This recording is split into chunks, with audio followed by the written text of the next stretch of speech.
Hi there and good evening. This is Scott at Scott Trades on Twitter with StockMarketMentor.com and your chart of the day. Want to take a look at Booking Holdings. This is ticker BKNG, and I'm wondering if we can book this stock for a breakout as it is close to some recent highs here and had a really good day on volume. Now, this is an expensive stock, so I'm not going to qualify this as one that has to trade 1 million shares or more. Typically, I like to trade stocks that have at least 1 million in daily volume, but this one, of course, being a $3,000 stock, kind of disqualifies it from that because it is a higher dollar value stock, and so typically won't trade that much.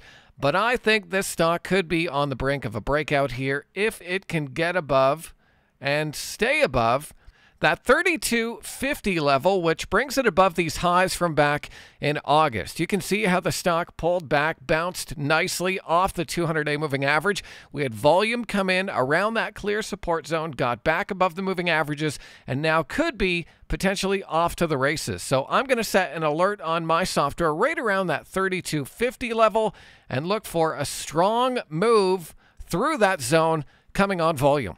So a really quick one here from Booking. I hope it's helpful. And if you want to see what else we're looking at StockMarketMentor.com, click that link, take a trial, and hopefully I'll see you on the other side.